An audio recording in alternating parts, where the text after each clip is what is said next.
Hey everyone, it's Blake here from ChessPathways.com, and in today's openings video, we're going to be talking about Damiano's defense. Damiano's defense is a very bad opening for black. It's a trap that most people are taught as beginners, but in case you haven't seen it before, here it is, so you don't play it with black, and you're ready to win a very fast game if you have it as white. So after e4, e5, knight f3, this is a very common opening position, of course. Black could play here knight c6, knight f6, d6, even pawn to d5 and pawn to f5 can be played. They're pretty bad openings, but not as bad as what we're about to see today. Some beginners here with black might try to defend white's threat to the e5 pawn by playing pawn to f6. This is Damiano's defense. This has been known for over 500 years, I believe, to be bad for black. I think Damiano was the first to publish something proving it. But the problem here is twofold for black. There's two reasons this move f6 is bad. First of all, it's bad positionally. Right, it looks like it defends the pawn, but you don't really want to take away the best square here for your kingside knight.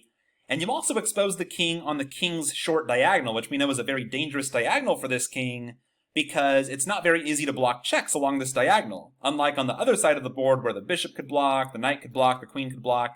None of the pieces here can block checks on this diagonal, so it's often considered very risky to expose it this early in the game. So even if white had no decisive blow in this position, this move would still be bad.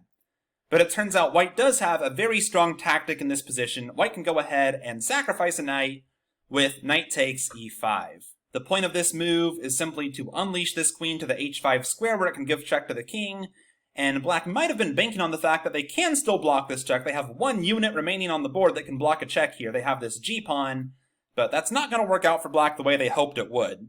So let's take a look. After f takes e5, queen h5, black only has two moves, king e7 and pawn to g6. So the problem with pawn to g6, you might have guessed, there's simply a fork. Queen takes e5, king and rook are forked, and black is lost. Black could pick up the e-pawn in return, but that's not enough for a rook, even though it does give check to the king. Queen e7, queen takes h8, queen takes e4, simply king d1. White has lost castling rights, but in return, they won this rook in the corner, the knight's hanging currently, and white would have a winning material advantage. So if black wants to avoid this, after queen h5, they might realize they messed up, and simply play king e7, avoiding the fork, but this is pretty self-evidently bad, right? If you have to play king e7 on move 4, something went wrong. So queen takes e5, king f7, bishop c4. Black should play d5 here to at least open up a bishop and get some, defensive piece in the game, because if they play king g6 right away, then comes queen f5 check. So d5, bishop takes d5, king g6. Now, there's no queen f5 checkmate, at the very least. I guess it wouldn't be checkmate. You'd have to play d4 and unleash the bishop. But queen f5 is prevented for now, but just h4 right away, simply threatening h5, and after king h6, then the d-pawn would move, the bishop's unleashed. This should be deadly for black.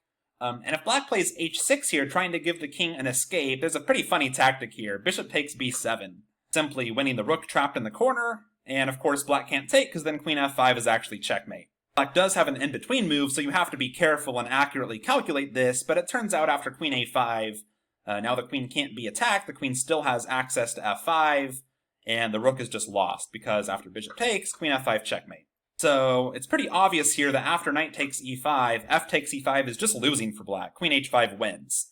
So black might change course here and play queen e7, and this keeps black alive. In fact, black's going to win their pawn back, because after the knight moves, this e-pawn would be hanging. But even though black avoids losing material, the resulting position is going to be horrible for black. Let's just take a look. Knight back to f3, black wins their pawn back, but now just bishop e2, and white's just going to castle. And this kind of position is really, really bad for black. This queen and king are lined up on this open file. White can play rook e1 next. Black is still 3 moves away from castling at the very least. All of black's pieces besides the queen are still sitting on the back rank, whereas white has 2 minor pieces developed. This is a nightmare position for black strategically.